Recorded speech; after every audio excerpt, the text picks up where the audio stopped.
안녕하세요. 신기반기 건설안전기사입니다. 2020년 필답형 3회차 문제풀이 시작하겠습니다. 1번은 도급사업 시 산업재해를 예방하기 위한 도급인의 이행사항 두 가지를 쓰시오라고 했습니다. 첫 번째 내용은 도급인과 수급인을 구성으로 하는 안전 및 보건에 관한 어떤 것을 운영을 하느냐? 바로 협의체 구성입니다. 협의체를 구성해서 운영을 해주셔야 되고요. 두 번째, 도급인은 작업장의 순회 점검을 해야 됩니다. 순회 점검. 세 번째, 도급인이 해야 될 일은 관계수급인이 근로자에게 하는 안전보건 교육을 하기 위한 장소 및 자료를 제공해야 됩니다. 장소 및 자료 제공에 지원을 해주셔야 되고요. 그리고 네 번째는 도급인은 관계수급인이 근로자에게 하는 역시 안전보건 교육의 실시 확인 여부도 하셔야 됩니다. 실시 여부도 확인하셔야 되고요. 자, 다섯 번째는 경보체계 운영과 대피 방법 등 비상훈련을 역시 진행해 주셔야 되는 게 도급인의 역할이고요. 끝으로 여섯 번째는 위생시설입니다. 이 위생시설이고요. 이 위생시설 등에 필요한 장소의 제공이라든지 도급인이 설치한 위생시설의 이용에 대해서 적극적으로 협조해야 되는 것이 바로 도급인의 이행사항이 되겠습니다. 도급인의 이행사항 총 6가지 잘 정리해 주세요. 이번 문제는 건설업에서 공사 금액에 따라 선임해야 할 안전관리자 인원수를 다음에 각 문항에 맞게 작성하시오라고 했습니다. 첫 번째 문항은 800억 원 이상 1,500원 미만인 경우에 몇 명이 필요하죠? 그렇죠. 2명이 필요합니다. 자, 두 번째 내용 2,200억 원 이상 3,000억 원 미만인 경우에는 4명이 필요하고요. 그리고 7,200억 원 이상 8,500억 원 미만인 경우에는 9명이 필요하네요. 그리고 5명과 10명도 각각 필요한 인원이 있는데 이럴 경우에 얼마의 금액인지 그 내용도 참고를 자료를 통해서 잘 확인을 해주세요. 자, 3번은 승강기의 설치, 조립, 수리, 점검 또는 해체 작업을 하는 경우 작업지휘자의 이행사항 3가지를 쓰시오 했습니다. 작업지휘자의 이행사항입니다. 자, 이런 경우에 작업지휘자는 첫 번째로 작업 방법과 근로자의 배치를 결정해 주셔야 됩니다. 배치를 결정하고 해당 작업을 지휘하는 역할을 당연히 해야 되겠죠.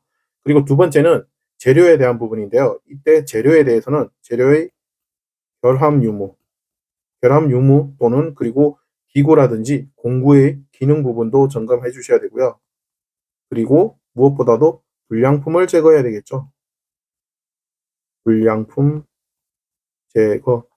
자, 작업지휘자는 작업 방법에 대해서도 검토를 해주시고 재료에 대해서도 검토하시고 그리고 세 번째 제일 중요한 게 작업 중 안전대나 안전모 등 근로자로 하여금 보호구를 착용을 잘 하고 있는지 보호구의 착용 보호구 착용 상황을 감시하는 일이 무엇보다 중요하다고 할 수 있습니다. 계속해서 4번 보시죠. 4번은 기둥, 보, 벽체, 슬라브 등 거푸집 동바리 등을 조립하거나 해체하는 작업의 경우 준수사항 3가지를 쓰시오라고 했습니다. 자, 첫 번째 준수사항은 해당 작업을 하는 구역에는 어떤 사람을 출입 금지시키느냐. 바로 작업과 무관한 관계 근로자가 아닌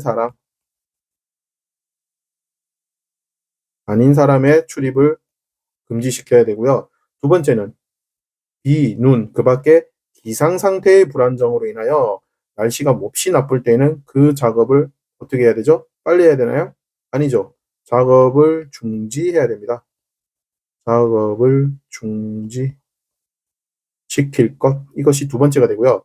세 번째는 재료기구 또는 공구 등을 올리거나 내릴 때에는 근로자로 하여금 발줄, 발포대 등을 장비를 사용하도록 해야 되고요. 네 번째는 낙하라든지 충격에 의한 돌발적 재해를 방지하기 위하여 버팀목 설치를 하고 거푸집, 동바리 등을 인양 장비를 이용해야 되겠죠. 인양 장비를 매단 후에 작업을 하는 등 필요한 조치를 해야 된다. 즉 사람이 직접 하는 건 없어요. 전부 장비를 이용하거나 그리고 위험한 경우에 기상 상태 안 좋으면 작업을 중지하는 등 그렇게 해서 근로자 안전에 만전을 기해야 되는 게 우리가 이 작업의 조립, 특히 해체하는 경우에 작업 준수 사항이라는 거 총 4가지 정리해 봤습니다. 이어서 5번은 다음 조건에서의 종합재해지수 FSI를 계산하시오라고 했습니다. 자, 조건은 근로자 수가 500명이고 1일 8시간 280일 근무를 했고요. 연간 재해는 10건이 발생했네요. 그리고 휴업일 수도 159일이나 발생되었다는 특이사항이 있습니다. 자, 이런 경우 종합재해지수 어떻게 구하죠? 종합재해지수는 도수율과 강도율을 먼저 구하고 도수율과 강도율을 곱한 값에 루트를 씌운 것이 바로 종합재해지수고요. 자, 그래서 우리는 이 문제를 해결하기 위해서 도수율부터 구해보죠. 도수율은 어떻게 구하나요? 그렇죠. 재해 건수, 총 10건의 재해 건수를 근로 총 시간수 500명이 8시간씩 연간 280일을 근무를 했고 이 값의 도수율이기 때문에 100만을 곱하게 되면은 총 8.93이 됩니다. 그죠? 그래서 이렇게 8.93이 도수율이 됐고 강도율은 어떻게 구하죠? 근로 손실일수를 구해야 되죠. 여기서 근로 손실일수는 159일의 휴업일수를 곱하고 그 중에서 우리는 1년 중에 280일을 근무를 했기 때문에 280 나누기 365를 한 값이 분자가 되고요. 그리고 분모는 역시 근로총시간수는 역시 도수율과 마찬가지로 500명이 8시간씩 280일을 한 그 내용이 근로총시간수가 되고 여기에는 1000을 곱한다는 거. 이게 특이점이죠. 그렇게 해서 강도율은 0.11. 자, 이렇게 나온 게 도수율이고 강도율이었습니다. 그러면 우리는 종합 재해지수를 구해라 했기 때문에 8.93 도수율과 0.11 강도율을 곱한 값에 루트를 씌우게 되면 정답은 0.99가 되겠네요. 이렇게 종합지수를 구하기 위해서는 도수율과 강도율 명확하게 개념을 잡고 가셔야 된다는 거 주의해 주세요. 자, 이번에는 6번 발파 관련 문제입니다. 발파 표준 작업 지침상 발파 작업을 하는 사업장 내에서 화약류를 운반할 때 준수사항 2가지를 쓰시오. 화약류 취급사항 주의사항 2가지네요. 첫 번째 내용은 화약류를 객내 또는 발파 장소로 운반할 때에는 어떻게 해야 되느냐. 정해진 포장을 유지를 한다든지 상자 등을 이용을 해서 운반을 해야 되겠죠. 그렇게 해서 해야 되고요. 두 번째는 폭약과 내관은 어떻게 1인이 동시에 해야 된다? 아니죠. 동시에 운반하지 않도록 폭약과 내관은 항상 분리가 돼야 됩니다. 그래서 1인이 동시에 운반하지 않도록 하고 다만 만약에 부득이하게 1인이 운반하는 경우에는 별개의 용기로 저장 장치를 별개의 용기로 넣어서 역시 분리 운반을 하라는 겁니다. 세 번째는 화약류를 운반할 때에는 화기라든지 불이라든지 화기나 전선의 부근을 피하고 역시 던지거나 넘어지거나 떨어뜨리거나 부딪히는 등 무엇을 주지 않도록 한다? 충격을 주지 않도록 한다. 충격을 주지 않도록 주의해 주셔야 되고요. 네 번째는 화약류는 운반하는 사람의 체력을 생각을 해야 됩니다. 운반하는 사람의 체력을 생각을 해서 적당하게 소량으로 운반을 해 주셔야 되고요. 끝으로 다섯 번째는 화약류는 빈 화약류 용기 그리고 포장 재료는 항상 제조사에서 정한 기준으로 처분을 하셔야 됩니다. 화약류 가끔씩 나오는 문제라서 좀 접하기 어려운 문제인데 하지만 이런 문제도 전부 5가지 잘 정리를 해주시고요. 해당 문제는 발파 표준 안전 작업 지침 제9조 사업장 내 운반에 법령이 잘 나타나 있으니까 다시 한번 점검해 주세요. 자, 7번은 달기 체인을 달비계에 사용해서는 안 되는 기준 2가지를 쓰시오라고 했습니다. 단 균열이 있거나 심하게 변형된 것은 제외한다라고 했고요. 해당 문제는 산업안전보건 기준에 관한 규칙 제63조 달비계의 구조에 법령이 잘 나타나 있습니다. 이 제63조에 가보면은 달비계에 대해서 달기 체인 63조 2항에 있고요. 섬유 벨트에 관련되는 내용이 63조 9항에 그리고 와이어 로프의 사용 금지 조항이 63조 1항에 각각 3가지 내용이 잘 나뉘어져 있습니다. 법령 확인해 주시고 우리는 여기서 정답 달기체인 대표로 살펴보겠습니다. 달기체인은 63조 2항에 있다고 했고요. 자, 첫 번째 내용은 달기체인의 경우에는 길이가 제조된 때의 길이의 5% 이상 늘어난 경우에는 사용하면 안 되고요. 두 번째는 링의 단면 지름이 제조된 때의 해당 링의 지름의 10%를 초과했을 경우에 역시 사용을 하셔서는 안 됩니다. 그리고 세 번째는 물론 이번 출제 문제에서는 정답에서 제외되었지만 균열이 있거나 심하게 변형된 것도 역시 사용 금지되는 달기체인 해당되는 내용이죠. 자, 그리고 섬유로프, 섬유벨트, 와이어로프도 해당되는 내용 잘 봐주시고 특히 와이어로프 문제 자주 출제되고 암기법, 꼬지와 열심히는 와이어로프에 해당 사항이다. 이 부분도 기억하시면 좋겠습니다. 다음은 거푸지 및 지보공의 시공 시에 고려할 하중의 종류 3가지를 쓰시오. 이 문제가 8번 문제가 되겠네요. 자, 하중의 종류 3가지 뭐가 있냐? 첫 번째는 연직방향 하중입니다. 연직방향 하중. 두 번째는 종횡할 때 옆으로 가는 횡방향 하중이 되겠고요. 자, 세 번째는 콘크리트의 측압이죠. 콘크리트의 측압이 되겠고, 그리고 이 말은 콘크리트 타설 시 거푸집이 받는 수평압이 되겠습니다. 수평압과 같다는 말이고, 그리고 네 번째는 특수하중이 되겠습니다. 특수하중. 그래서 연직방향 하중, 횡방향 하중, 콘크리트의 측압, 그리고 특수하중. 이렇게 4가지가 우리는 거푸집 및 지보공의 시공 시에 고려할 하중의 종류 3가지에 해당된다라는 거 기억하시면 좋겠습니다. 9번 문제 보시죠. 9번은 안전관리자 책임자 또는 안전관리 담당자는 법에 따른 안전교육을 당일 공사 작업자를 대상으로 매일 공사 착수 전에 실시해야 된다. 이렇게 매일 공사를 했을 때 안전교육에 포함되어야 하는 내용 3가지를 쓰시오라고 했습니다. 자, 첫 번째는 당일 작업의 경우에는 바로 그날 작업하는 내용의 공법을 이해를 해주셔야 되고요. 어떤 방식으로 작업을 하는지 그 작업 공법을 이해해 주시고, 두 번째는 시공 상세 도면에 대해서 서로 정보 공유가 되어야 되겠죠. 해서 시공 상세 도면의 세부 시공 순서를 아셔야 됩니다. 작업 순서 아셔야 되고, 그리고 시공 기술상에 특별한 주의사항이 없는지 그 내용도 주의사항도 정보 공유가 돼야 되겠습니다. 그래서 매일 공사 착수 전에는 공법을 이해하고 시공 순서를 이해하고 그리고 주의사항도 반드시 숙지된 상태에서 안전하게 작업이 진행되도록 진행해야 되겠습니다. 자, 10번은 흙막이 지붕의 보강 또는 동바리를 설치하거나 해체하는 작업을 하는 경우 실시하여야 하는 특별교육입니다. 특별교육. 특별교육의 내용 4가지를 쓰시오라고 했습니다. 자, 첫 번째 특별교육은 작업안전 점검 요령과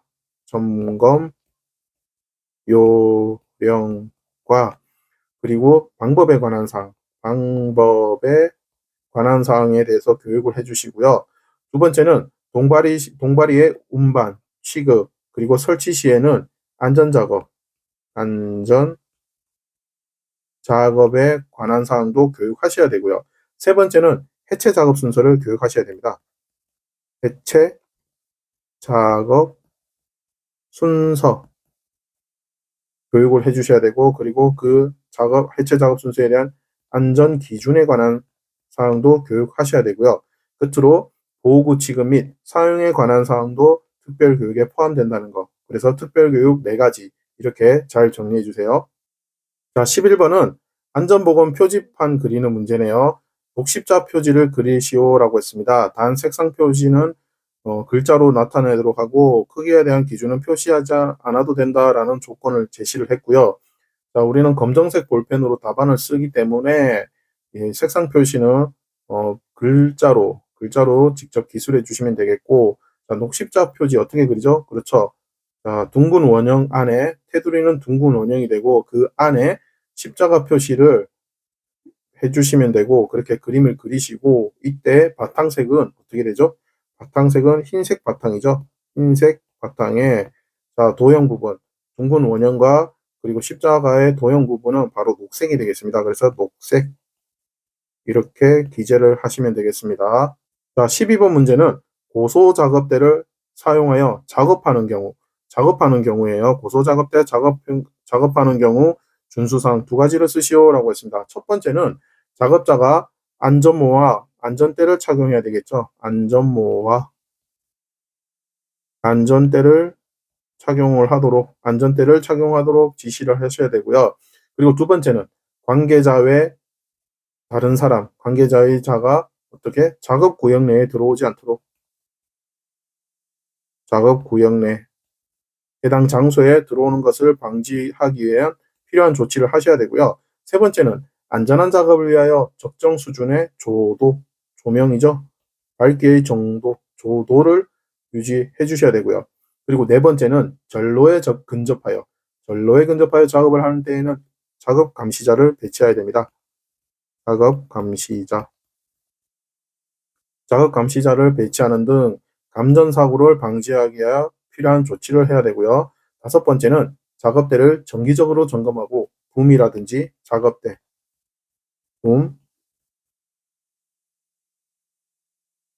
등 각 부위의 이상 유무를 확인하셔야 되고요. 여섯 번째는 전환 스위치.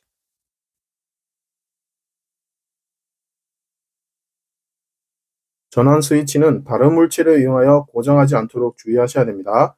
그리고 작업대는 어떻게 해야 된다? 작업대는 전격 하중을 초과하거나 그리고 초과해서 물건을 싣거나 탑승해서는 안 되겠죠. 그래서 작업대는 전격 하중을 초과하거나 물건을 싣거나 탑승하지 않도록 주의하셔야 되고요. 끝으로 여덟 번째는 작업대의 붐대를 상승시킨 상태에서 탑승자는 작업대를 벗어나지 않도록 해야 됩니다. 항상 작업대를 벗어날 경우에는 붐대를 상승시키지 않도록 최대한 낮춰야 되겠죠. 그래서 상승시키지 않도록 주의를 해서 작업 장소를 벗어나도록 해야 되고요. 이렇게 해서 고소작업대 총 8가지 준수사항 살펴봤습니다. 자, 13번의 경우에는 단답형 문제입니다. 바로 문제풀이 들어가죠. 롤러 표면에 다수의 돌기를 만들어 부착한 것으로 고함 수비의 점토질 다짐과 흙 속의 간극이라든지 수압 제거에 이용되는 롤러의 명칭을 쓰시오라고 했습니다. 정답은 템핑 롤러입니다. 템핑 롤러가 되고요. 댐핑 롤러가 되고요. 이런 건설업이라든지 이 건설업에서 쓰는 공사 방법이라든지 작업 방법 그리고 재료 명칭이라든지 그런 내용들 기계 명칭은 그때그때 나올 때마다 생소하지만 저희가 무조건 암기를 하는 수밖에 없어요. 그래서 탬핑 롤러의 특성 이런 것들 문제와 함께 잘 기억해 주시고요. 그 탬핑 롤러 외에 하단에 머케덤 롤러와 텐덤 롤러, 타이어 롤러에 대한 설명도 있으니까 한번 쭉 읽어서 같이 정리를 해주실 필요가 있습니다. 자, 14번은 시설물의 안전관리에 관한 특별법상의 정밀안전진단을 설명을 하시오라고 했습니다. 자, 여기서 정밀안전진단은 시설물에 관련된 내용이죠. 그래서 시설물의 물리적, 기능적 결함을 발견을 하고 그에 대한 신속하고 적절한 조치를 하기 위해서 어떻게 한다? 구조적 안정성. 이 안정성이란 단어가 중요하고요. 구조적 안정성과 결함의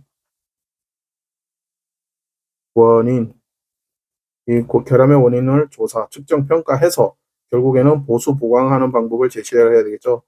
보수, 보강 등의 방법을 제시하는 행위가 바로 우리는 정밀안전진단이고요. 여기서 정밀안전진단의 가장 중요한 키워드는 시설물에 대한 것이고 구조적 안정성, 이 안정성 평가를 검토한다는 부분이 키워드로 들어가야 되고요.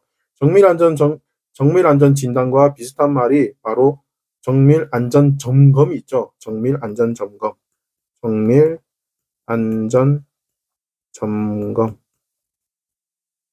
자, 정밀안전진단은 시설물에 대해서 구조적 안정성이 중요하다라고 설명을 드렸고, 정밀안전점검은 정기안전점검 결과 건설공사에 관련해서 이제 물리적, 기능적 결함을 발견한 경우에 필요한 방법을 제시하는 것이 바로 정밀안전점검. 이것은 정기안전점검 결과와 관련이 있다. 정기안전점검 점검 결과와 관련이 있다. 그렇게 해서 정밀안전진단과 정밀안전점검의 차이점도 좀 같이 그렇게 정리를 해주시면 좋겠습니다. 이상으로 신기반기 건설안전기사와 2020년 필답형 3회차 문제풀이 해봤습니다. 수고하셨습니다.